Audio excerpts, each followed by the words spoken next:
Welcome to episode 59 of the Hunt Backcountry podcast, presented to you by EXO Mountain Gear. If you are an EXO customer, EXO pack owner, or want to become one, we want to let you know that we have gift cards now available on the website. So here in December, only a couple weeks from Christmas, if you need a last-minute gift idea to share with a loved one or a great stocking stuffer, head over to exomountaingear.com and pick up a gift card or send that link to the little Santa in your life, and maybe you'll get one for yourself. All right, in this episode, we have some awesome content from a diehard hunter and guide down in Arizona.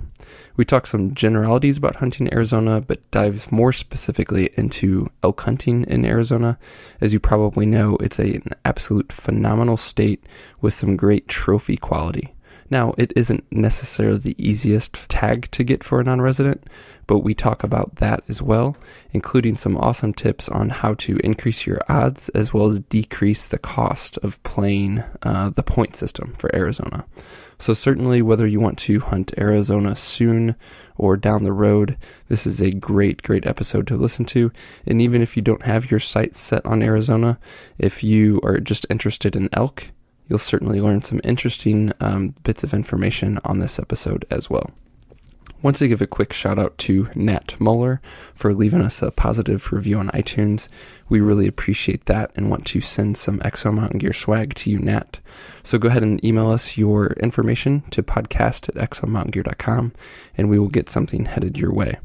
Also, listeners, just want to let you know, if you leave us a review on iTunes, which we greatly appreciate, or contact us with your feedback or any questions, topic suggestions, anything of that nature, just email that to podcast@exomountaingear.com.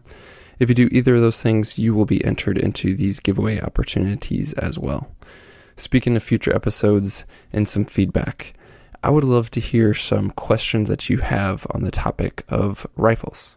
As you might know, if you've been listening to this from day one, it's not a topic that we have discussed in any depth. Steve and myself both are typically archery hunters, but we want to bring some more rifle-focused content to you guys, A, because we know that you're out there, and B, because Steve and myself want to learn as well. So we have, behind the scenes, been working on this awesome series on building a backcountry rifle. We've already recorded some amazing shows that we're super excited to share with you, but we also want to know what your questions are. So questions about rifle systems or optics or calibers or bullet selection, we would love to hear what you want to know on those topics. Go ahead and email us those questions to podcast@exomountaingear.com, and we will do our best to make the answers to those questions part of future episodes in this series that will be coming to you shortly after the new year. All right, that is a wrap on all the housekeeping agenda items. Let's go dive straight into this show, talking Arizona elk hunting with Dan Adler of Diamond Outfitters. Well, Dan, thank you so much for joining us. How are you doing tonight? Doing great, Mark. Thanks for having me on. This is exciting for us. Yeah, we are very excited to have you. What's it like down in your part of Arizona right now? What's the weather looking like?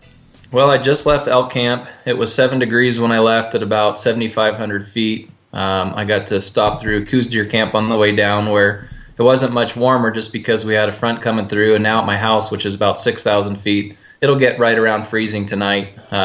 Arizona's not all tumbleweeds and rattlesnakes. We have some cold country here too, and I'm fortunate that I live up in that part of the state now. I didn't always, but I do now, and it's beautiful. Winter has definitely arrived. It was late coming, but it's here now. Yeah, for sure. Yeah, it's amazing the diversity. When I did a rim-to-rim trip of the Grand Canyon, we camped at the North Rim, and overnight camping, it was, I want to say it got down to like 22, and then down in the bottom of the canyon the next day, it was a very pleasant day for being in the bottom of the canyon, but it only got to like 96, and that's truly like only got to 96. But it was amazing to have, within 12 hours, a 70-degree temperature change. Yeah, especially considering as far as the crow flies, what a short distance it would be. But the diversity and topography of the state is really, really vast. And even just driving from, say, Phoenix to parts of Arizona's elk country, you'll see the desert, you'll see the mid-latitudes, you'll see the oak and chaparral, and then you'll end up in the world's largest ponderosa pine forest. And Arizona is extremely diverse and beautiful, and one of the reasons why, we've spent all my non-Air Force time living in Arizona. And if for anybody that's never been out west, or even if you have been out west but haven't been to Arizona, obviously the Grand Canyon is a huge draw, and I would certainly encourage all sportsmen and sportswomen to check out that part of the state if they never get to do anything else here, because it really is special. And granted, living here, I'm biased, but it's a special, special state. Yeah, you're allowed to be biased. I haven't spent a ton of time in the state, but I've been in it and through it a handful of times, and have always thoroughly enjoyed every bit of it. Definitely. So you mentioned you came from elk camp as well as Koos camp. How many species are going on right now as we talk here in the beginning of December? What's hunting seasons are active right now? So elk just wound down. The rifle elk season, what I call the third Koos whitetail deer season, just ended. But come Friday, the fourth season starts. We have some black bear hunting going on. Mountain lion hunting for our company is at its peak, and will be at its peak now for the next 3 or 4 months, which obviously for the avid elk hunter is important for those newborn calves coming this spring and summer. Archery season for over-the-counter rut hunts for mule deer and Koos deer. Javelina hunts hit in January. Because of Arizona's climate, we really do have hunting seasons that go from August to March now, and that's another reason that makes Arizona special. And there's 13 big game animal species in Arizona. A lot of people don't know that. Now, granted, I'm counting 2 varieties of sheep in that. I'm counting 2 varieties of deer in that, and I'm counting 3 varieties of turkey in that 13, but those are legitimate numbers, and our season and our guides will be going full force all the way to the end of February, first week of March. That's wild, man. It's a bunch of opportunity. So I didn't, I hear mostly about the Koos deer down in Arizona. What's kind of the breakdown with Koos and muleys? Are they like in separate parts of Arizona? Do they have overlap in terms of habitat? How are they kind of throughout the state?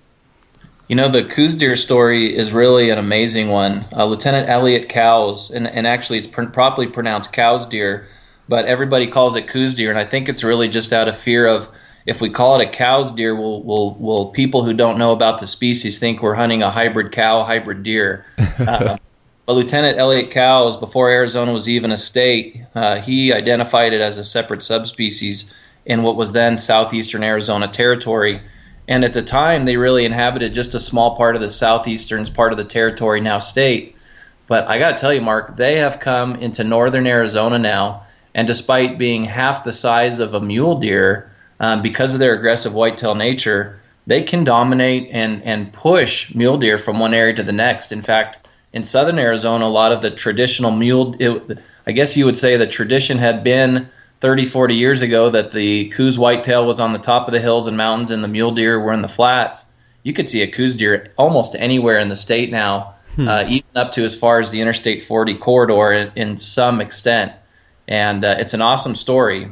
Koos deer is one of the largest components of our business, in large part because it only occurs in Arizona, New Mexico, and Old Mexico. But also a few years ago, some of the organizations that track a variety of slams moved the Koos or Cows whitetail from a checklist of 1 of 3 or 4 deer you had to get to its own separate category. So now certain slam hunters have to specifically get a Koos whitetail deer as opposed to checking it from a list of 3 or 4 deer for a particular slam. They have 2 very long archery seasons for Koos deer in Arizona, one what I call the velvet hunt in August and September, and then they do another one in December and January, which I call the rut hunt. For our clients, and because it's an over-the-counter tag, there is a ton of other hunts you can do at the same time, which makes it really popular. For example, during the velvet hunt in August and September, you can have a deer tag in your pocket valid for an antlered mule deer or an antlered whitetail, potentially a black bear, mountain lion, javelina, Meriams turkey plus predators. And then when January rolls around, you can have a rut hunt for Koos whitetail deer and mule deer, javelina, a variety of predators, dove, quail, waterfowl, and javelina again. So a lot of opportunity for the do-it-yourself or guided hunter here in Arizona without even considering a draw or points. Wow, that's amazing. You all that wasn't on my agenda for tonight, but man, I'm like already thinking, oh, we're gonna have to do a part 2 and come back and talk more about Koos and some of those opportunities, because that's exciting stuff. You bet.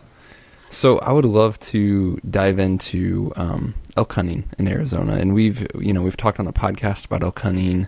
Myself and Steve, most of our experience elk hunting has been, more high country, Rocky Mountain stuff, Idaho, Wyoming, Colorado, things like that. So obviously there's such a great pedigree of elk hunting in Arizona. Obviously one of the trophy states, one of the in-demand states. I'd love to get into all that, but if we could do you have some context and history just on elk in Arizona and, how that population has grown or changed over the years? Yeah, it's a really impressive story. It just makes me so grateful for the conservationists that came before us. Theodore Roosevelt really nailed it. He understood the North American conservation model. He founded it beautifully, and we're really blessed to be living it today in Arizona.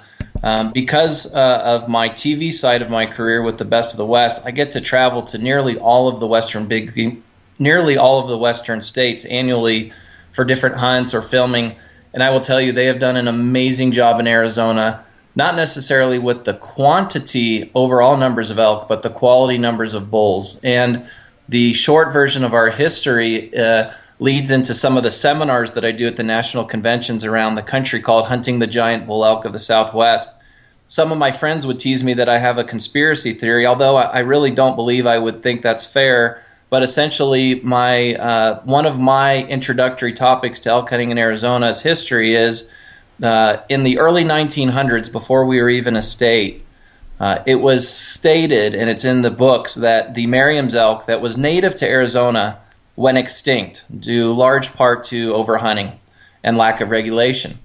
And the great conservationists of their time, over 3 or 4 different shipments in over 4 or 5 different years, shipped Rocky Mountain elk from Yellowstone National Park by rail to different parts of Arizona. They started off with this view as 20 to 50 at a time, and in larger groups they released 60 to 80 at a time. But ultimately, throughout those stockings, if you want to call them that, or translocations of elk from Yellowstone, that totaled about 200 elk. And that reintroduction of elk to the state of Arizona in the form of Rocky Mountain elk today number around 33 to 35,000. Mm-hmm. Something similar was done in New Mexico, and their elk now number close to 65,000. Arizona's Elk Habitat, if you were to look at the state of Arizona and kind of lay a sideways capital L across our state, with the east to west component of that letter L being the Interstate 40 corridor, and then when you hit the New Mexico state line, if that was the other side of your inverted capital letter L, that would encompass Arizona's big game habitat specifically for elk. That number is about 13.1 million acres that we guide and hunt on, with an annual take of around 12,000. Now, the thing that I think is interesting, and I guess what my friends call the conspiracy theory, Mark, is that, in the early 19-teens, 1915, 16 to 20, we didn't have GPS, we didn't have satellite tracking, we certainly didn't have GPS collars on elk, and there's several other concepts that make me uncertain that we had the scientific wherewithal in the 1920s to say that the Meriams elk was fully extinct. And I guess that's where this conspiracy theory of mine would be founded, is that, for our elk to be as disproportionate in size as they are, and considering that per capita we are way disproportionate in both Boone and Crockett and Pope and Young record books, my theory is there's got to be some Meriam strain left in it, because the Meriams elk strain was known for almost freakish size antlers on a smaller body than the Rocky Mountain elk cousin. So I have no scientific data to back that up. I didn't stay at a Holiday Inn Express last night, but I really believe that we have done something special here through our Game and Fish Department, the Rocky Mountain Elk Foundation, the Arizona Elk Society and its volunteers. The elk in the state are far outnumbered in quantity by other states, but very, very much at the top of the list of quality. Yeah, that's fascinating. I don't know that I might have been, but I don't even know that I was aware of the Meriam subspecies. I mean, obviously you have the Rocky Mountain, the Roosevelt, and the Thule in California and things of that nature, but I don't know that I was aware of that subspecies. Was it primarily just down in that Arizona region? It was a much lesser known. There were times that it even spread closer to the Midwest, but they were considered to be extinct far prior to 1920s and 30s.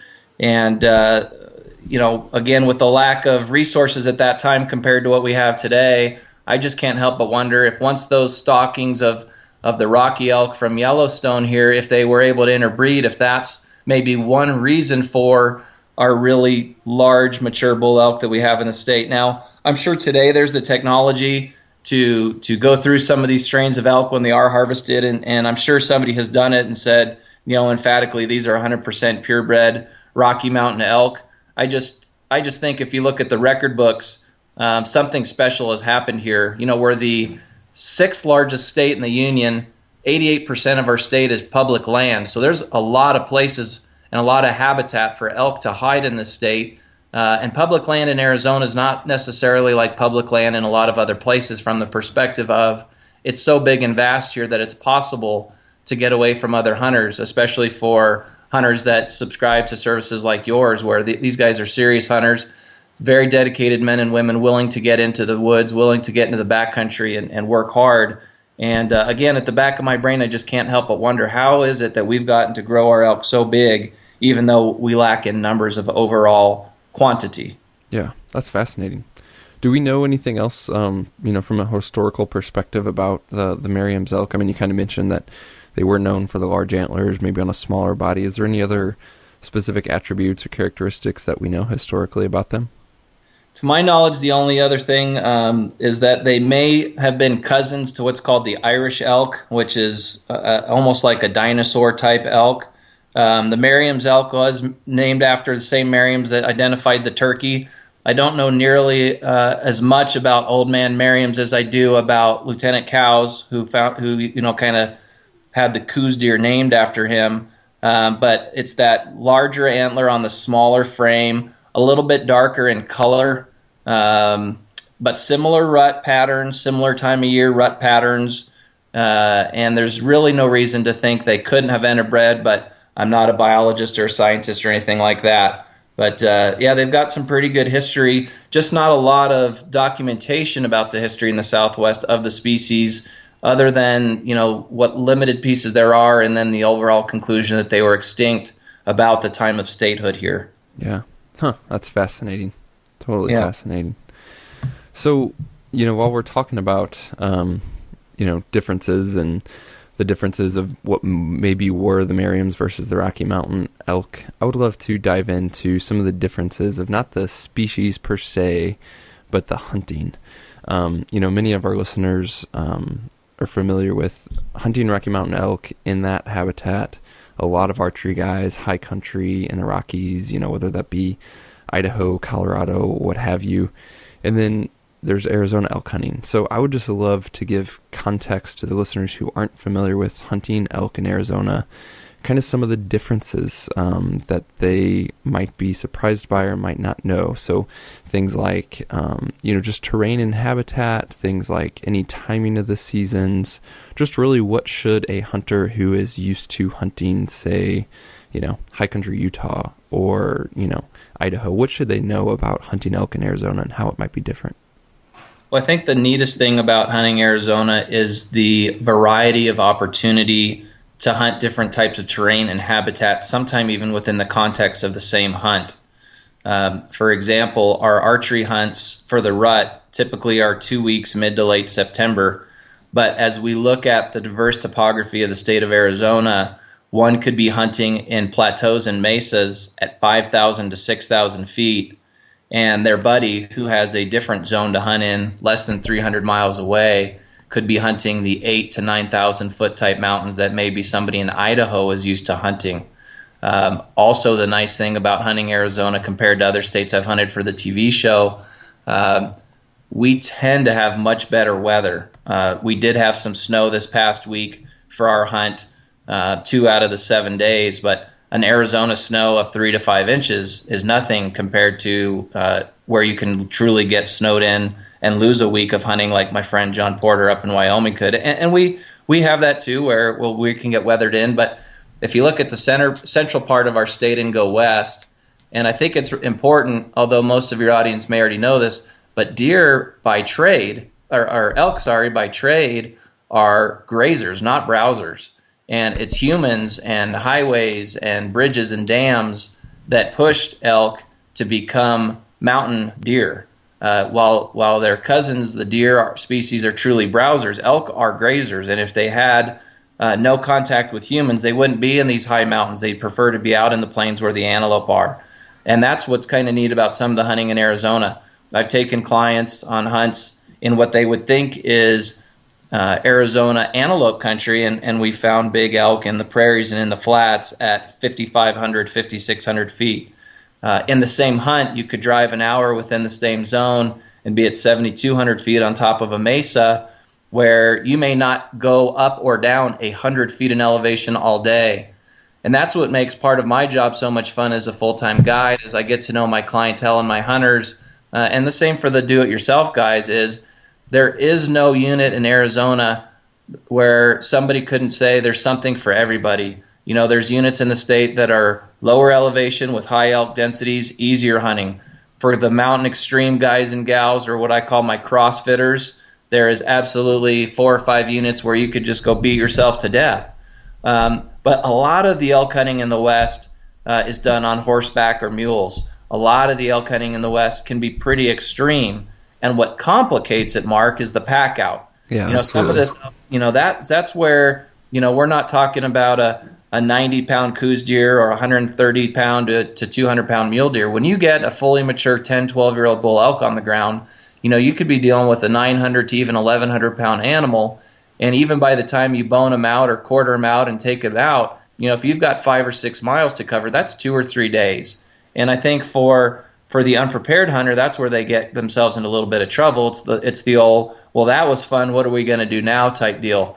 But in Arizona, it's diversity. Elk elevations from 5,000 feet to a little over 12,000 feet at the highest point. But for a hunter who says, you know, I'm new to hunting, or I don't have the physical conditioning to do some of these more extreme hunts, you know, your southern states, southwestern United States, are going to give you those mesas. They're going to give you some of the meadows to hunt. They're going to give you the lower elevation, easier topography. The further east you go in the state, closer to the New Mexico line, you can get into some pretty nasty mountains, which obviously a lot of people prefer. But the diversity of Arizona really makes it where there's something for everyone. All physical capabilities, all levels of experience. Arizona's done a pretty darn amazing job with road systems. And while that can be frustrating to some, maybe who are used to hunting on horseback and going miles and miles and miles without crossing a road, Arizona has pretty great road systems, and a lot of Arizona's big game units will allow the use of a vehicle for retrieval of game. They won't allow cross-country travel unless you have downed elk, and not all units allow that. But there really is something for everyone. And I would say anybody listening to this, if you haven't been applying in Arizona, it's something you really need to look at, because, and I know we'll get into this later, but it's extremely not only possible to draw here, it's likely you will draw here, and the opportunity for a 350 to 400 plus inch bull to walk around the corner in any unit in our state is as good here as it is anywhere. But even just for the opportunist, a youth hunter, a cow elk hunter, there is some amazing country to see. The Game and Fish Department here let us hunt them during a variety of the times of year, so you get to see the seasons, you get to see the rut, you get to see the transition between the rut and the post-rut recovery. You get all weather systems, and it's really, of all the places I get to hunt, it's still home for a reason. When the Air Force, when I left the military, they would have moved me anywhere in the world I wanted to go, and I knew that they needed to get me right back to Arizona. You mentioned a 350 to 400 inch bull, and I just get distracted and want to start talking about that. But let me try and get back to the Sure. to the outline here. No, I would love to. I'm sure we could spend a whole podcast episode just talking about this. But again, most of our guys who are familiar with hunting elk in mountainous country, what can you tell us about terrain and habitat in the non-mountainous regions of Arizona, and specifically thinking through things like, doing scouting from afar. So many of us are familiar with firing up Google Earth and looking at a mountain range and looking at, north timber pockets or looking at benches and, understanding elk and how they use habitat in this mountainous terrain. But just kind of give us a high level of how elk use terrain and what you're looking for when you're scouting in those mesas and in those other non-mountainous areas of Arizona. Sure. I think one of the biggest things that I would want a hunter to know about Arizona is we don't have an elk migration to the extent that some other states have, where there can be hundreds or even thousands of elk moving from point A to point B. And while I know that has some nice advantages to it, if you're hunting during a time of migration, it provides in Arizona a high level of comfort in knowing that on a day-to-day basis, you should be in the elk if you've done your homework. So you don't have like a drastic summer-winter range and that whole movement? We'll have movement, but it's not the drastic level that you can see in a Montana or a Wyoming or certainly in Colorado. We have what I call a summer range and a winter range, to your point, but it's dramatically smaller. The other thing I wouldn't want hunters to be discouraged about, especially if they were coming for an early season archery type hunt, if you've got trail cameras out and you live, in the Midwest and you're only going to be able to come out here once a month and you drop off a trail camera in July and come back to check it in August, or even just shopping on Google Earth, I think a lot of hunters get discouraged if they're finding a lot of cow elk when they've got a bull elk tag in their pocket. But come August, late August, early September, these bull elk, they just show up. And while it's our full-time job to know what bulls they are and who they are, I always love it when we get a new bull that's never been in our area before. The Arizona Game and Fish has a magazine called Arizona Wildlife Views, and I love telling this story, and I'll keep it short for you here, but it's one of the stories I tell at my seminar. And this is about a 10-year-old issue of Arizona Wildlife Views magazine, and what they had done is they had radio collared 4 bulls. They radio collared a spike that they called a yearling to less than 2-year-old bull. They radio collared a what they called immature bull, which was a raghorn 4x3. They collared a 6-year-old bull that was what they called a first-year 6x6. So it was the first time it had ever had a 6x6 rack. And they also radio collared a very mature 370 type bull that was 11 years old. And they covered a study over 18 months. And they found that over that 18 months, and the reason, Mark, they used 18 months was they wanted to identify and cover in their study 2 rut periods. And for an arbitrary number, they used September 15th to August 15th, and that 18-month period covered those that window twice. So they had 2 essential ruts to cover this survey. And I always ask the audience members to raise their hand and give me the elk's range during those non-September 15th to October 15th time windows. And, I'll go around and people say 30 miles, 40 miles, 10 miles, 15 miles. The average for all 4 of those, including the spike bull elk and the mature bull elk, had about a 15-mile range, 15 miles, 15-mile range for the entire year, not counting that September 15th to October 15th rut period. But during those 2 rutting periods they surveyed, found that including the spike bull, their average range increased to over 100 miles. Wow. And a really cool photograph that supplemented that was they color-coded red, green, blue, and I think yellow, and they published 2 maps. And one showed the relative calm of the non-rutting periods, and then the maps of the 2 ruts looked like, a 5-year-old kid with crayons just went crazy.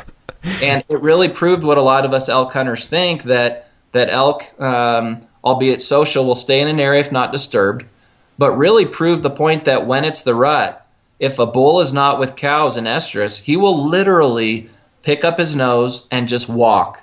And he will walk, and he will walk, and he will walk until he strikes an estrus scent in the air. He'll follow that cow or a herd of cows, spend a few days there, and when he's done what he's there to do, he puts the nose in the air and he walks and he walks and he walks. And that's why, they can lose 20 to 30% of their body weight in that 30 to 45 day window.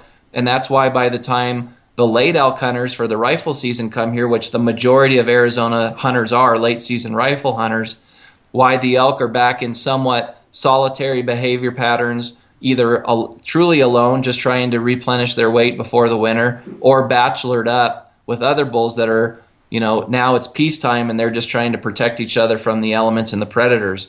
But the habitat type in Arizona, if you look at that inverted L, Arizona was a largely volcanic state or volcanic piece of land as it evolved over millions of years. And parts of Arizona grew up, so to speak, violently, very, very violently.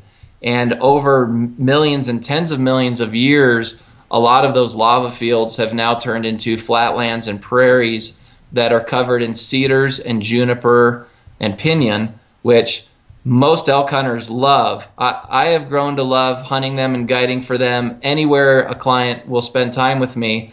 But the fact is, these pinyons, cedars, and juniper habitat types on the fringes of what you and I would consider traditional antelope habitat is their preference. And anytime they can live in harmony and then go into rut in that type of habitat, they prefer it. It's tougher hunting because it can be thick. In certain parts of Arizona, the state agencies and conservation agencies have even gone in and cut down some of these juniper areas where they've really dominated, but the elk love it. It's a little less comfortable for hunters in Arizona because you don't have the canopy of the pines to give you that shade and cooler weather and the echo of the bugles. But a lot of Arizona hunting, maybe 50% of it, would be in the type of habitat where it's fairly good walking. You're going to have the remnants of the lava fields, which is going to be largely grass with cedars, pinyons, junipers, and then you'll have that rocky stuff that always seems to trip you up at the wrong time when you're trying to be really, really quiet. But it's very manageable walking. If you're paying attention, if you're conscious of what you're doing, there is a lot of, you could do 10 to 12 miles a day on foot in Arizona and not have nearly the fatigue of some of the northern states that are more extreme and some of the mountain ranges that are more extreme. There are a few mountain ranges in Arizona that exceed 10,000 feet. The highest point in our state is a little under 13,000 feet.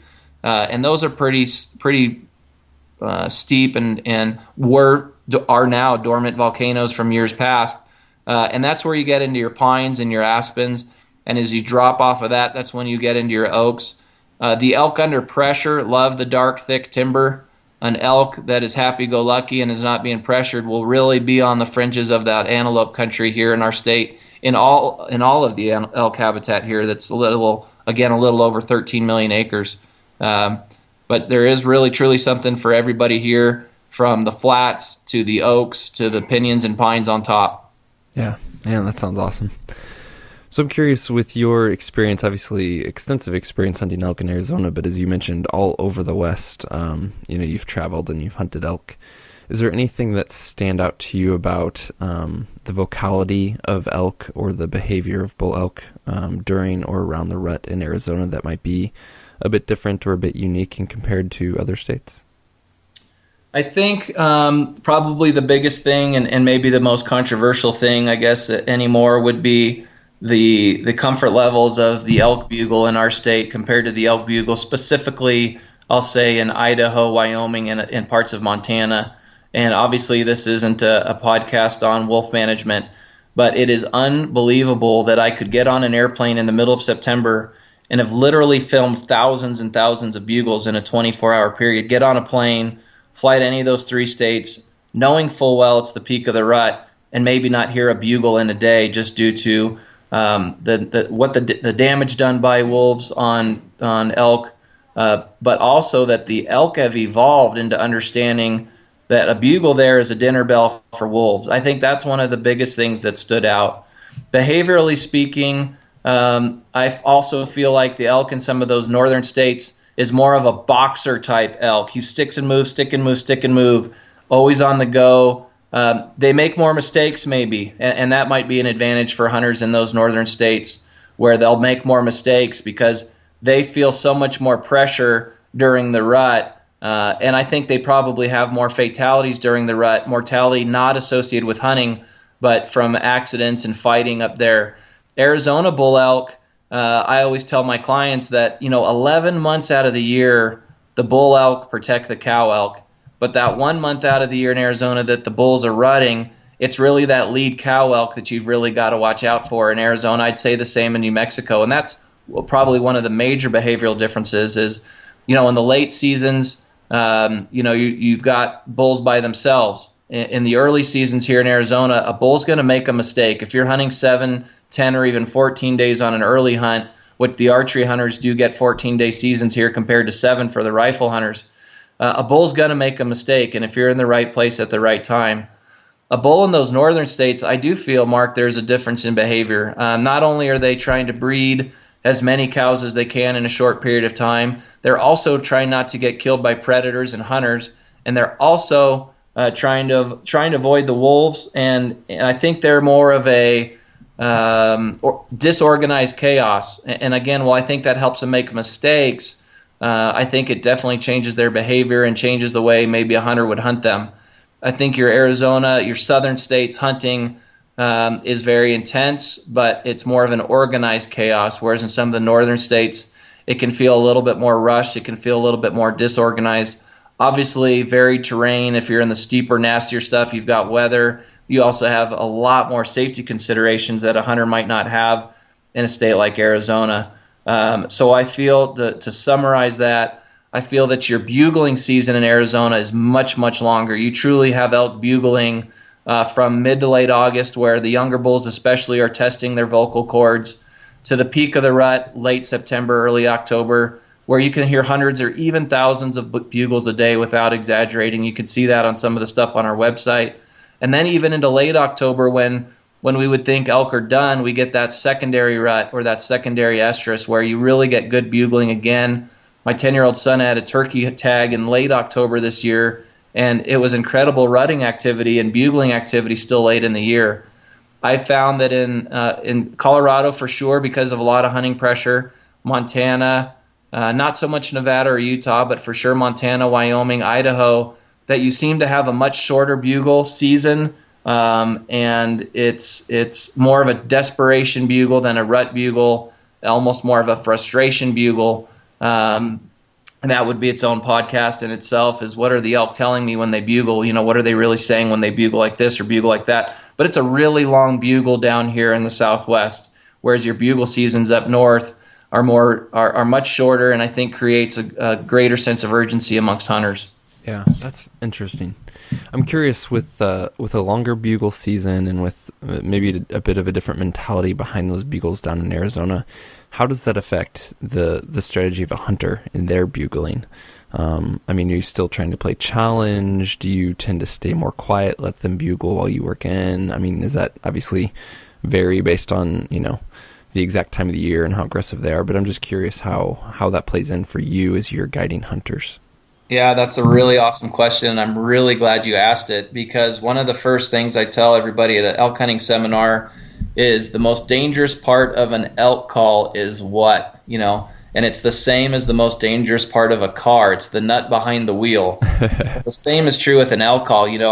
I don't know how it is where you live, but where I live in Arizona, if I go to a Bass Pro Shops, a Cabela, or a Sportsman's Warehouse, I'll find no less than 30 to 40 different elk calls that I could buy right there. And they're for 40 different things and for 40 different sounds made by, 20 to 30 different companies. And those numbers may be a little bit exaggerated, but I always get a kick out of a guy or gal in the field with 20 calls around their neck and don't know what to do with any of them. But probably the most poignant story I could tell you about that is when I opened this business almost 2 decades ago, a really good friend of mine named Bob Stevens, who's a White River Apache and a great mentor of mine. He's been a guide for almost 50 years. He said, the problem with the white man elk hunter is he's always trying to tell the elk what to do, when all he really has to do is listen to what the elk are telling him. And that is a huge point that I take into every hunt with every client, and every one of my nearly 50 guides on our team understands. When an elk is bugling, Mark, why don't we just shut up? He's already telling us where he is. He's already telling us, if you understand elk behavior, what he's saying by the tonality of his bugle. You can tell if he wants to fight. You can tell if he's got cows. You can tell if he's coming closer. You can tell if he's going away further. You can tell if the cows he's with are ready to be bred. You can tell a lot by just listening. So my clients will critique me sometimes, saying, you've got 3 or 4 different calls in your pocket, and in 3 days I think you've used them once or twice, and that's always true. it's maybe it goes back to my military background, but if I've got an opponent who's consistently giving away his position, especially for an elk, all I've got to do is get the wind and keep moving. It's asinine to me that we would try to overcall, because that's the number one reason why people don't harvest big bulls, is overcalling. And without pointing fingers or trying to be judgmental to any hunter, if a hunter has a consistent record of harvesting bull elk year after year in some of these over-the-counter states, but they've never really crossed over into the larger, older age class of bulls, 7 years old and older, my guess, I would bet a donut, that they probably call a lot, because overcalling works on immature bulls pretty consistently through all stages of the rut. But overcalling will absolutely ruin your area on a mature bull, 6, 7 year old and older bulls. So overcalling is a huge, huge problem. I'll have calls in my pocket, but they'll be purposeful, and they'll be in their use. They'll be purposeful in their use. They'll be purposeful in their timeliness. I find that if an elk is bugling, just shut up and color and get the wind. You can fool an elk's eyes probably twice. You can fool their ears once or twice, but you can fool their nose never, ever, ever. Mm-hmm. And if they're continuing to, and again, I'm differentiating here between a mature bull and an immature bull. If I am targeting a mature bull, I just can't make those mistakes I can make on younger age class elk. So I have to get the wind, and I have to make sure I don't overcall. I have to make sure that if I call, it's extremely purposeful and it's not a guess. And I know that sounds a little weird, because we're not truly communicating from a word. We're not truly communicating with elk in words. But, with as much time as we spend with the elk, and we hope that we're hunting a particular bull, that we recognize his voice. Now, obviously, a hunter who only has 5 to 10 days to come hunt is not going to be able to say, oh, I'd recognize that bull's sound. That's the bull that Dan calls Fat Boy or Tallback or any of those things like that. I get that. But when you do spend that much time with the elk and you get a feeling for what it is they're saying, you can make better decisions. If you blow an elk out of its core area during the rut, it might take 4 or 5 days for him to get back in there, similar to to some of the whitetails there in the Midwest. You can make a mistake on a younger bull elk and still see him again the same day. So getting the wind, which obviously is universal, but not being so scared of sight and sound. You can make some mistakes during the rut with the bull elk, so long as you don't make those mistakes with his cows, which obviously is different the rest of the year. But those lead 2 or 3 cows, in the case of a bigger herd of cow elk that bull may be the herd bull of, you just can't make those mistakes around the lead cows. You can make some of those mistakes around the bulls because he's lost his mind for that 30 to 45 day period. But you've got to watch out for the lead cows. You've got to keep the wind, and you've got to be very purposeful in your calling strategies. That's super helpful. So it sounds like we could for sure fill up an entire episode picking your brain on calling. But I would just love, you mentioned the 2 or 3 times you pull out a call and use it, and it's very purposeful. If you could just cover what is the one time, like what's the most often the go-to, the reason that you pull out a call and you use it, and what are you saying at that time? So probably the biggest time I'm going to use a call on a mature bull elk is going to be something called a shock bugle. And it goes right into why I don't overcall and what a shock bugle is. And I'll tell you a very brief story from a few years ago.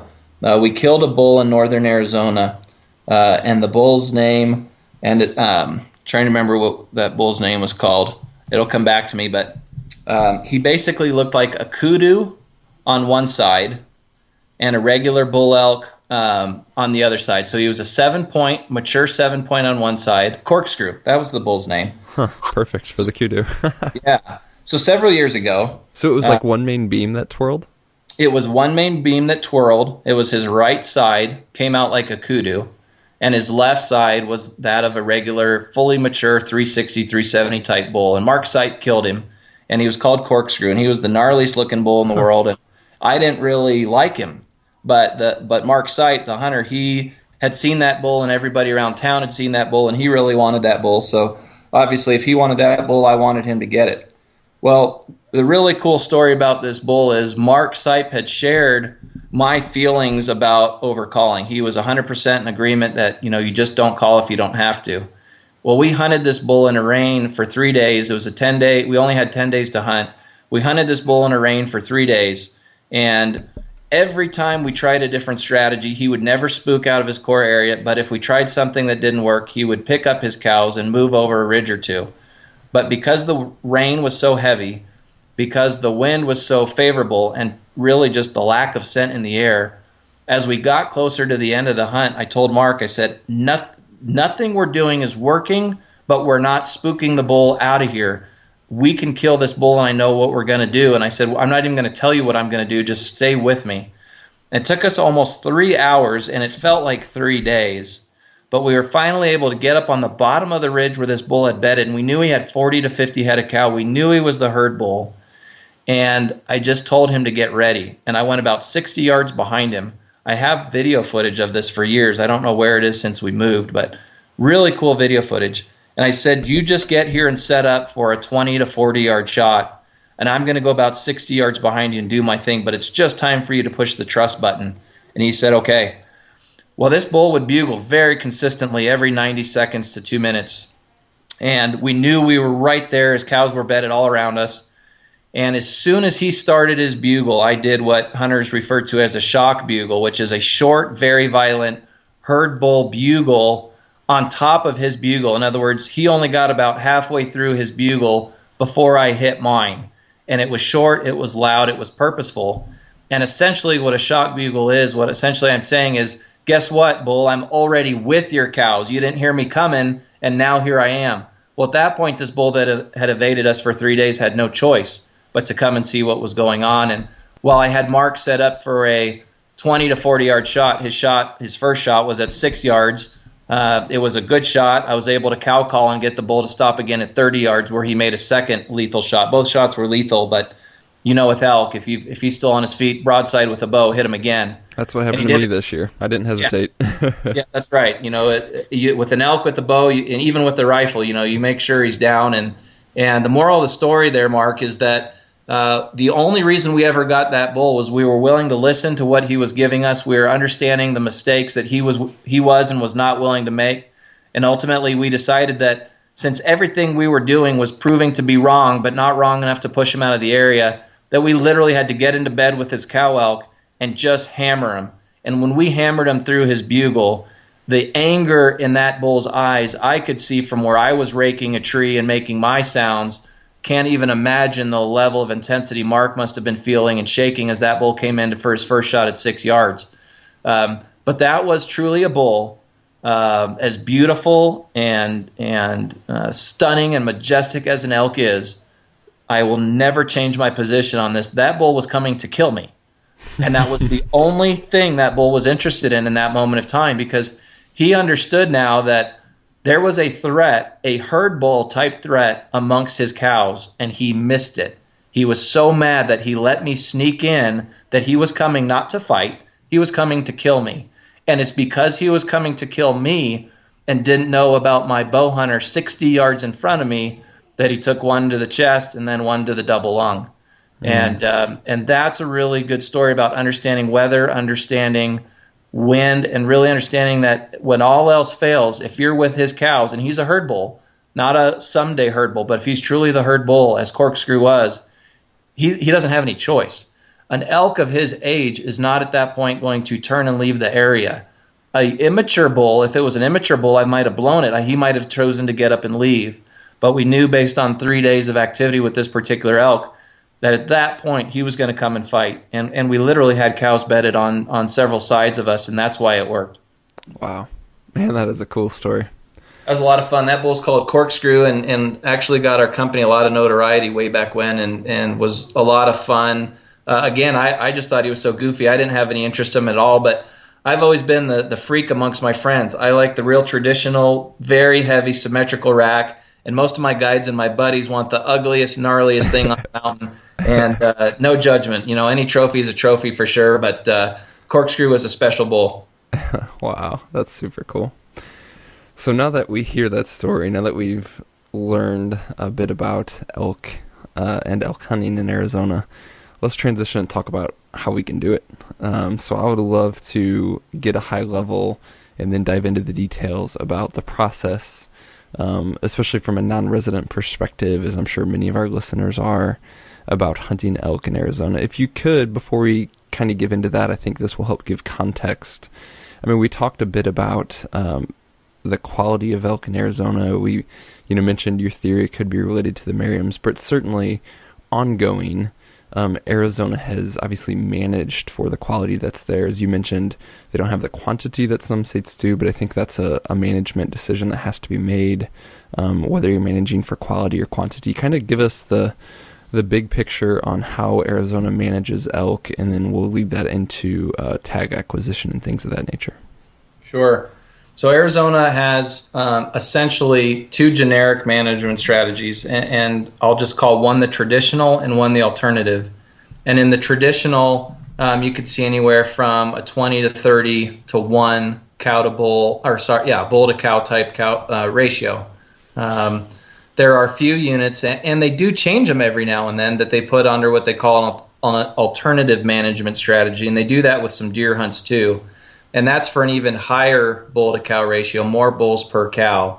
That gives you more intense rut. The downside is, in a more intense rut, you may have more broken antler tines. So when a hunter's considering Arizona, they need to consider if they want to go to the traditional managed units or what I'll call the alternative managed units, which are higher bull to cow ratios, maybe a more intense rut. Arizona's actual process is not as complicated as a lot of people think. And I think for that reason, a lot of people don't apply in Arizona. And I'm probably going to surprise even you, Mark, when I tell you that something that's new in Arizona only in the last 4 or 5 years is there are now some over-the-counter elk tags that we guide for. And they're limited, and I'll save that for the end. But the traditional elk hunting in Arizona for archers, and let me even back up further. Most of your listeners, when they think about hunting the West, are familiar with two different types of systems when they apply. A bonus point system or a preference point system. Both have advantages and disadvantages. Arizona is a bonus point system. And although I live here, I will also say that is my preference, because even where the other states I apply, that some of them are preference point states, I truly like a bonus point state system better. And Arizona and several states are bonus point states, which is a true lottery where your name goes in the hat, just like an old drum style raffle, except it's done by computers now and it's random. Yeah, and just to give context, for listeners who are newer to that and bonus versus preference point, I mean, essentially with preference points, you continue to build, and then say a state like Colorado, and you hold 8 points, they're going to give the person who applies for that unit who has the most preference points the first opportunity. So it literally becomes a numbers game on you need to hold the highest amount of points, because the people who are applying for that unit, the person with the highest amount of points, you're going first. Whereas a bonus system, I guess to simplify it, and I think this is true for the way that Arizona does it, please correct me if I'm wrong, Dan, but if you have bonus points, as you mentioned, it's a true lottery, but if you have like a bonus point, that means your name is now in there twice. Still true lottery, but you have your entry plus your bonus entry. Is that correct? Yeah, that's a really good way to look at it. So the way I'll describe it to my clients who hunt elk in multiple states is I'll say, one of the things I like about the preference point system of, say, Colorado is, I'm sitting here in 2016, and if one of the leadership members of the Best of the West calls me and says, Dan, I want you to film an elk hunt in Colorado in 6 years, well, I know if I had no points that I could go to Colorado's website, I could learn what parts of the state need 6 or less points, and I could say, no problem, I know where I'm going to hunt 6 years from now in 2022, and I like that predictability.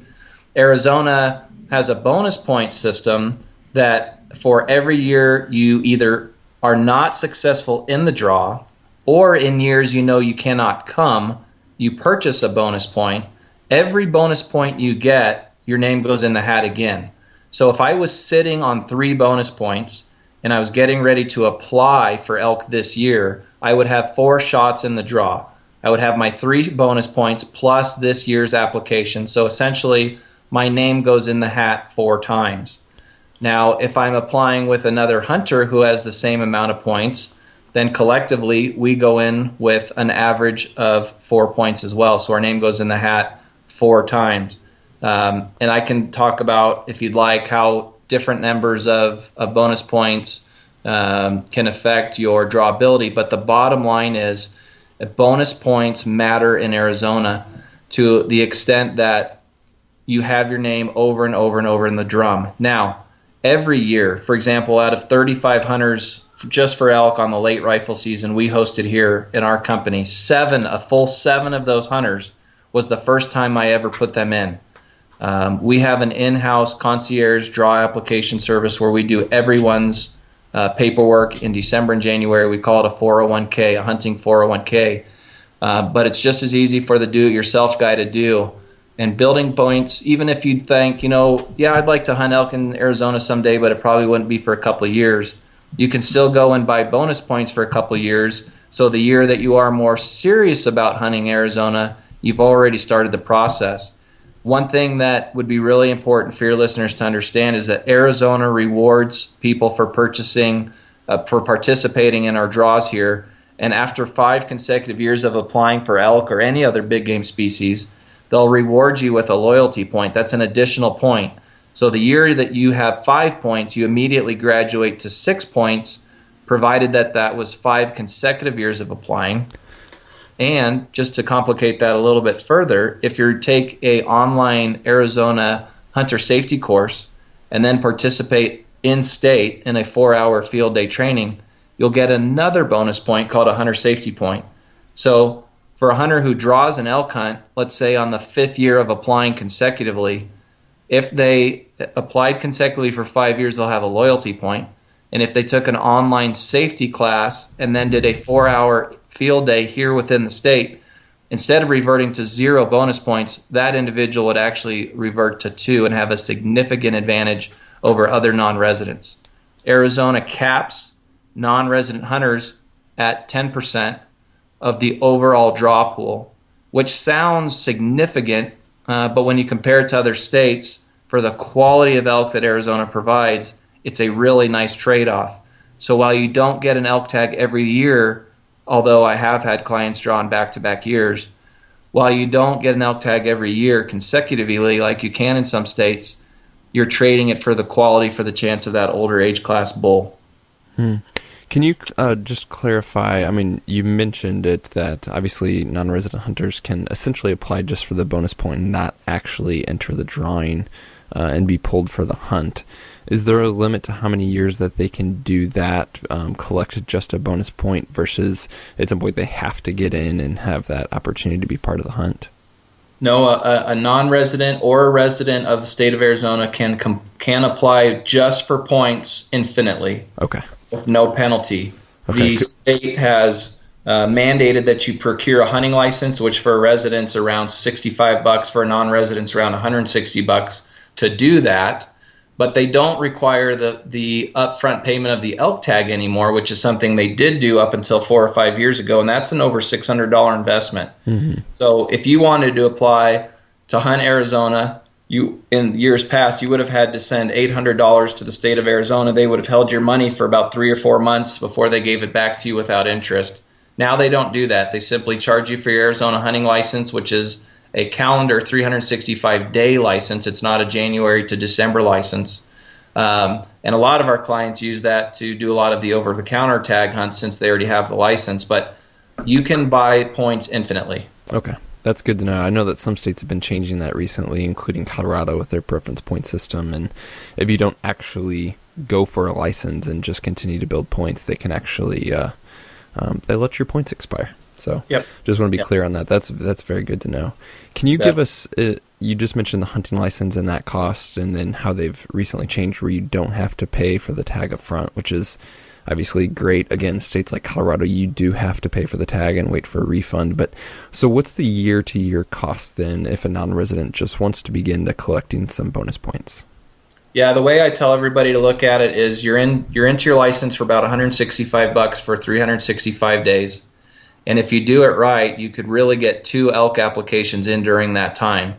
The typical application window opens sometime in December and typically closes the first 7 to 10 days of February. Typically, it's the second Tuesday, I believe, of February. So if a hunter or even one of my clients bought their license in the final week, so to speak, of the application window for elk, whether they purchased a bonus point or actually went in for the hunt, and by the way, if you apply for a hunt, don't get it, you get the same bonus point as you can apply for just a point if you knew you couldn't come to Arizona that given year. But then again, December of the following year, when the window opened again, you could apply again on that same license, which is a game similar to what I play in Utah. You can usually get 2 applications in as long as that window of opportunity is big enough. So you're looking at about $165, and then your application fee is what I also call the bonus point fee. So if a guy was just doing elk or a gal was just doing elk, you'd be looking right at about just a little under $200 a year. And again, after that 5th year, you get that all-important loyalty point so long as those 5 years were consecutive. So you're looking at about $200 a year for one species, and just figure $25 to $35 per species on top of that. So if you wanted to add other species, you would be looking at about $35 for points. It's only when you're drawn do they charge your credit card for that actual tag fee. Okay. So as you kind of mentioned, you can kind of game the system a little bit with the licenses, which is a great point, and hopefully maybe do that only every other year, and that's the bulk of the cost. And then, as you mentioned, maybe $25 to $35 per species on top of the license that you want to collect points for. Yep, and that's why a lot of my clients, well, I'm already applying for mule deer, so why wouldn't I, for $35, why wouldn't I throw my name in the hat for a trophy elk hunt type mentality? Yeah, exactly. So you mentioned it, and it's something that I heard of before the show and was super interested in. I'd love to hear more about it. This idea of the hunting 401k that you have for that you offer clients or potential clients. I mean, as our listeners either know or begin to understand by listening to this conversation, it can be complicated to manage applications for multiple states and multiple species year after year. So tell us a bit about this service that you have, what goes into it, and how it works.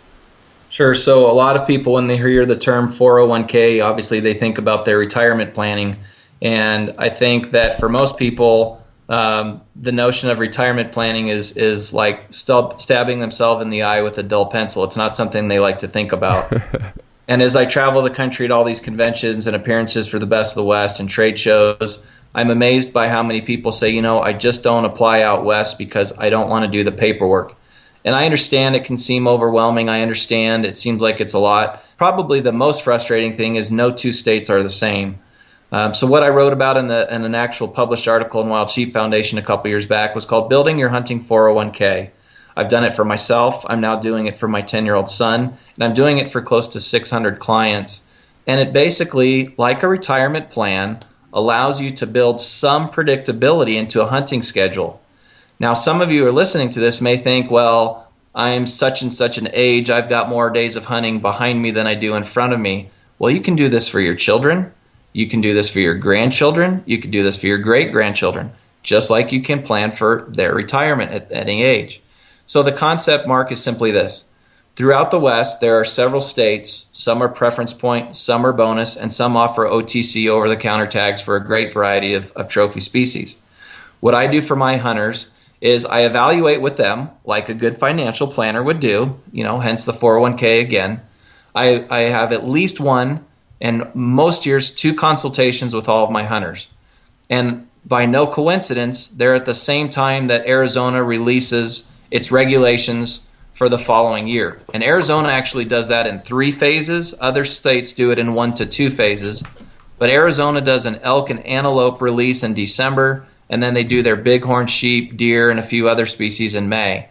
So when Game and Fish releases those proclamations for each species, I review them with my team, and then literally one at a time, I go down through the list and call all my clients, and I go over their 401k, and I say, hey, here, obviously, let's talk about it from a perspective of elk. If I were to call you and say, hey, Mark, it's good to talk to you here. I've got the Game and Fish regs in front of me this next year. I know you're a bow hunter. We're looking at you at 2 bonus points this year. You've got X% to draw Zone A. You've got X% to draw Zone B. this is how we did in there this year. This is the bulls we left on the hoof this year. These are the bulls we found their shed, so we know they're still alive. And if these dates work for you, before we even hang up from this call, I'll go ahead and put you in for the draw, and you'll get your Game and Fish results. You'll actually get your receipt from Game and Fish that I applied you for the hunt right here while we're still on the phone. And I do that with my clients for all the species they're interested in.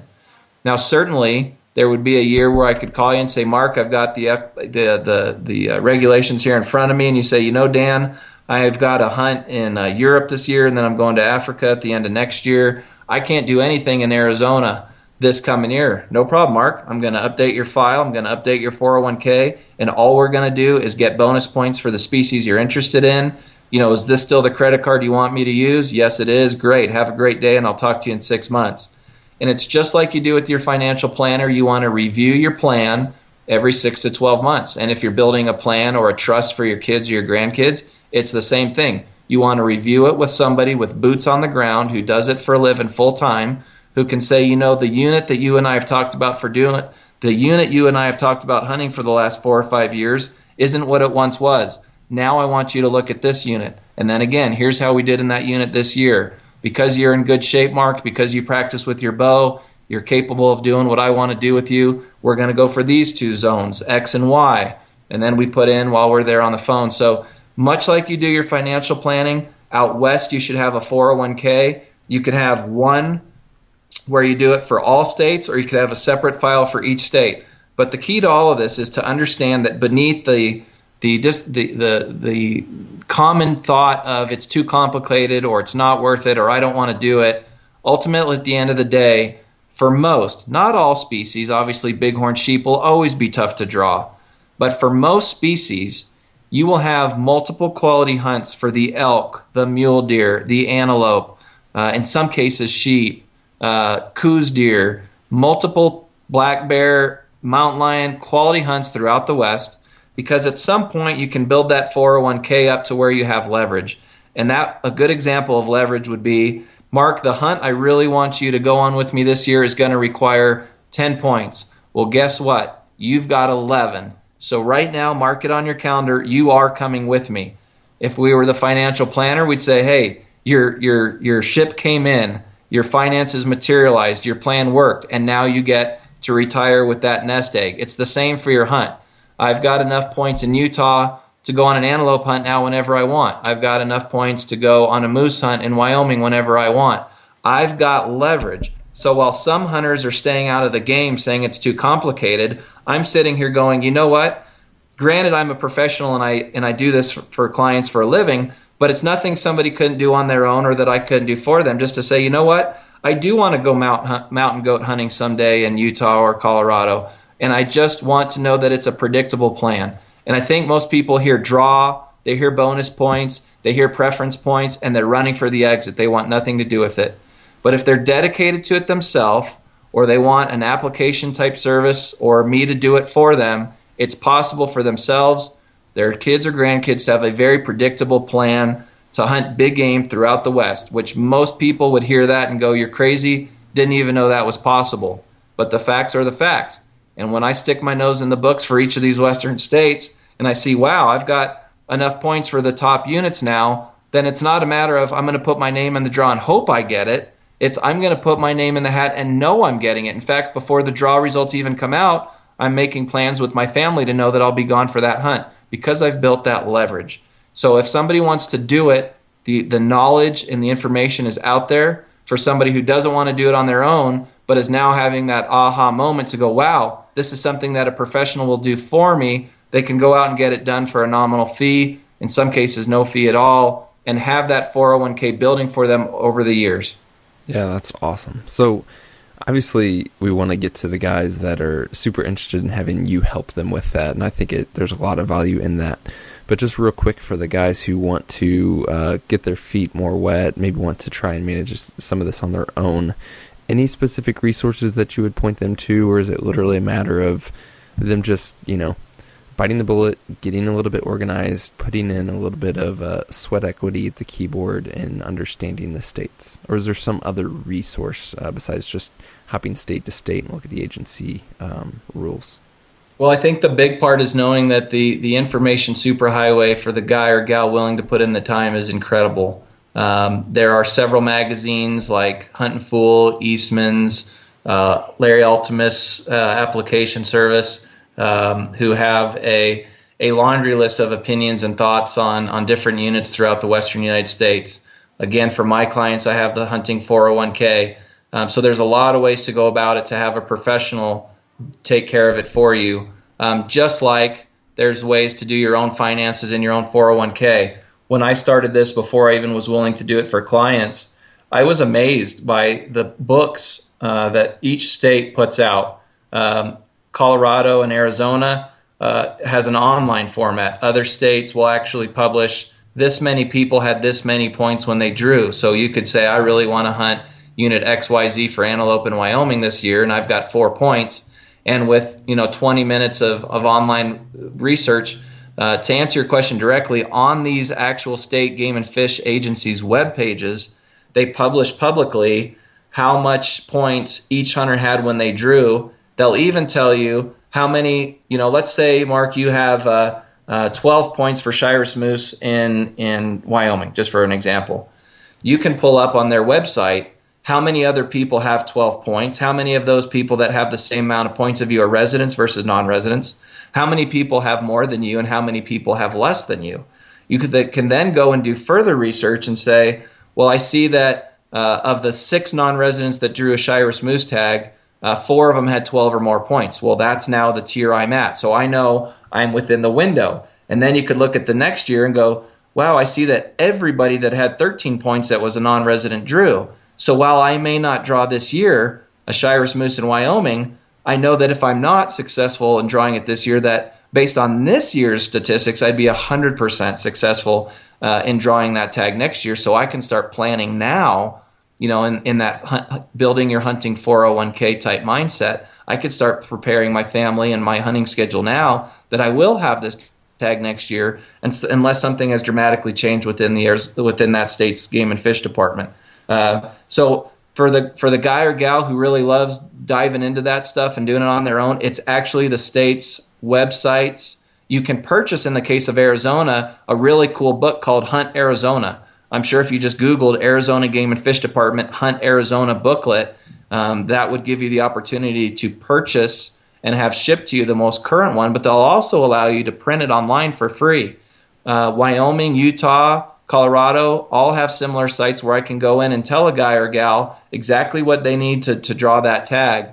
And that's what's nice for people who are really serious about hunting multiple western states for multiple species, is when you have that 401k going your way, you could say, I've got my name in the hat for a couple bonus point states where I could draw with 0 my first time out, but I also know I'm closer and closer to drawing a Colorado elk hunt that I want, because the hunt I want takes 7 points and I've got 6. So there are online resources with the state game and fish agencies. There are companies that specialize it. I've mentioned a few of those. I guess you could call them competitors, but I prefer to call them peers, because we're all ultimately trying to get people to hunt more often and further the conservation model here in North America. And then obviously I do it right here out of my house for about 600 clients, and I'm always adding more. As long as they're great Americans or great hunters and conservationists wherever they're from, and they're reasonable people with reasonable expectations for hunting 13 million acres without a single high fence. Those are people I enjoy talking to and want to spend time with in the woods, and I'm always happy to help them out. That's awesome. I definitely want to obviously end the show by letting our listeners know how they can get involved with that, get in contact with you with any questions, or even sign up for the service. But if we could, I know we're running on time here, and I could spend another 2 hours talking, but let's wrap up with 3 quick questions. I would just love to get your perspective as a guide who obviously is in the field a ton and is with a lot of different hunters. So just quickly, kind of these rapid fire questions here. As a guide, what are the most common mistakes that you see hunters make that prevent them from making the shot when it counts, essentially? I think the lack of practice. I would, in the case of a bow hunter, I tell all my bow hunters, you're going to know 6 months in advance that you've got an Arizona elk tag coming your way. And I would rather you shoot 3 field points in your garage at 10 yards into a hay bale before you leave for work in the morning, and 3 more in the evening when you get back to your house at night, than going once or twice a week to the range and shooting 50 arrows and getting arm fatigue or muscle fatigue. I want you to have that muscle memory. And the same for my rifle hunters. If you've got a modern firearm, you're not going to hurt anything dry firing it. So pick a safe spot, check the action, make sure there's nothing loading that gun, dry fire that gun on a target, get that muscle memory, because it's really not enough to practice the days or weeks ahead of your hunt to be successful, especially when we're talking about an animal as strong and tough as an elk. It needs a perfectly shot, needs a perfectly placed bullet, and a really well-placed broadhead to bring them down in one shot. And you can't do that at the last minute. You've got to be practicing months and months in advance. That's excellent advice. I know sometimes it doesn't feel like you're doing much of anything if you're dry firing your rifle or, as you mentioned, blank bailing at 10 yards in your garage. But yeah, that muscle memory it makes all the difference when the moment is there and you fall back on that muscle memory. So I guess the flip side of that, maybe from a different perspective of shooting, but what are certain keys of success that stand out to you? What I find about hunters who are the most successful in the woods is not only are they physically prepared, but they're mentally prepared. Anybody can get lucky once or twice, but when you come into a hunting camp, if your expectations are as high as your guides, and in a lot of cases, your guide's expectations will be higher than yours.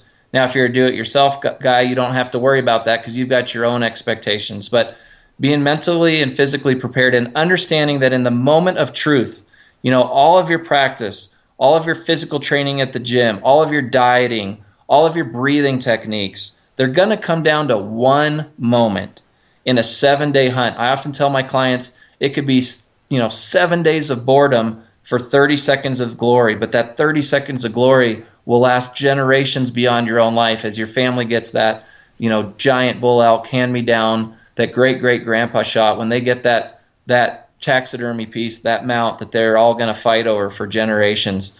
It's going to come down to one moment.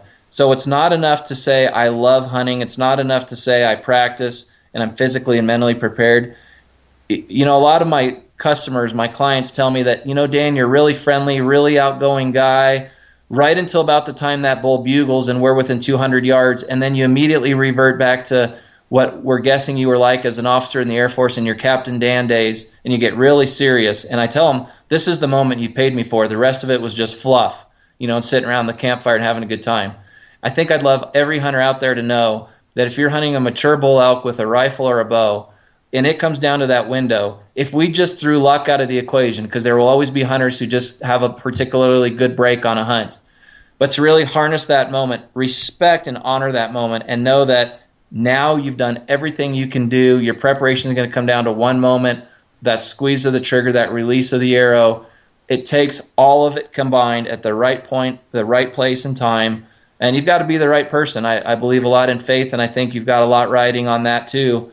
But just knowing that when it all comes together, you've got to have a focus like you've probably never had in your life. And unless you get to hunt this year after year after year, the high amount of focus and concentration it takes to hold a pin or a crosshair steady on a bull elk that's coming to kill you because it thinks you're another elk, takes a special person, and it's a moment you'll never forget. Yeah. Excellent again. So last question, I would just love to hear your perspective. The majority of our listeners are do-it-yourself hunters. What do you wish that more of them knew about hunting with a guide? I think the biggest thing about for a do-it-yourself hunter, for them on their own, I guess I'm breaking your question in 2 parts, but for the do-it-yourself hunter, stop overcalling. And for you guides, stop overcalling. That's the biggest reason that differentiates the guys and gals that kill raghorns every year from 350 plus bulls. So number 1, stop overcalling. Buy all the calls you want, but know how to use them, and more importantly, when to use them. What would I want the do-it-yourself hunter to know about a guide? A guide on an elk hunt, if I had to pick a hunt, Mark, for if you were said, Dan, I'm a do-it-yourself guy, I'm going to come to Arizona, and I'm going to kill all 13 big game animals in Arizona without you except one. What would that one be? it'd be easy, Mark. I tell you, you want me for your archery elk hunt.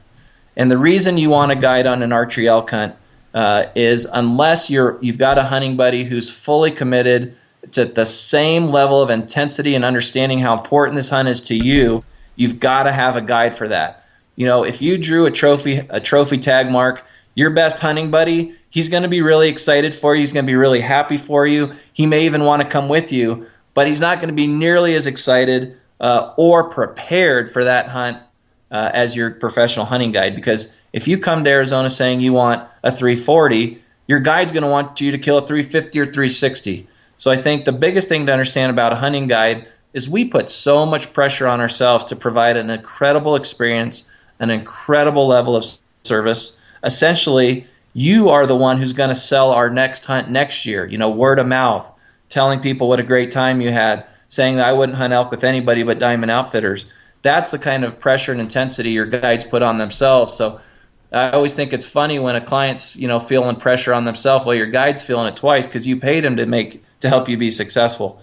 So I think the things to know about hiring a guide is, number one, if you're going to hire an elk guide and you're a bow hunter, make sure he's a bow hunter. Don't just hire an elk guide who's a really good rifle guide. He needs to be an accomplished archer on his own. And make sure that they are not buying every call at Bass Pro Shops the day or Cabela's the day before your hunt starts. I call it the ballet, and a really good elk guide is going to be engaged in a ballet with a big bull elk. So I think what I'd want you to know about guide for the self-guided hunter is we love to hunt just as much as you. We have a lot of respect for the do-it-yourself guys because it's hard. And I am a do-it-myself guy a lot of times, but I also see the value in a guide. And when I travel out of state, especially, I hire a guide. Anytime we're filming for the TV show, we've got a guide because I understand the value of a guide. To make a short answer long, I think ultimately understand that if you do your homework, hiring a guide provides tremendous value beyond the cost. Tremendous value beyond the cost because you consider the amount of years you've applied for the hunt, that guide's local knowledge of the area, his expertise, and his ability to be there for the last 30 years leading up to your 5, 10, or 15 days in the woods. They are way worth the cost as long as you do your homework and pick the right one. Awesome. Well, Dan, thank you so much for, just an awesome wealth of knowledge on elk, on hunting elk in Arizona, and all kinds of related topics. We really appreciate it. Where can our listeners learn more about hunting in Arizona, what you have to offer, the hunting 401k and tag and application management, as well as obviously the guiding service that you offer? You bet. I appreciate you asking that. You can reach me, Dan Adler, at diamondoutfitters@gmail.com. Our website is diamondoutfitters.com, super simple. We also try to keep social media somewhat updated. It's just Diamond Outfitters of Arizona, Facebook business page. And I don't mind your listeners having my personal number, 520-730-8147. Even if they call and don't hire me, I'll certainly try to give them the best information I can. We're all in this together. Hunters need to unite. We've got enough forces against us where we all need to be together on this. So if I can help any of your listeners in Arizona, specifically hunting, getting them in the draws, 401k, answering general questions about hunting out west, or my experience as a TV host with the Best of the West, just give me a call and let's chat. Oh, that's excellent, Dan. Listeners, hope you've enjoyed this episode. Hopefully, if you are interested, you take advantage of the great information shared here, as well as the resources that Dan is offering. Dan, thank you so much for joining us. Thanks, Mark. Thanks for all your listeners for supporting the show, and we'll talk to you again sometime. Well, that is a wrap on this episode, and thank you so much to Dan for joining us. As always, guys, you can find the show notes for this episode at exomountaingear.com/podcast. As well, we would love to see that review in iTunes if you could take a moment to do that for us, or email us your questions, comments, or feedback to podcast@exomountaingear.com. And be sure as well, if you are interested in that upcoming rifle series, to let us know what you want to hear in that. All right, we will talk to you soon. Have a great week.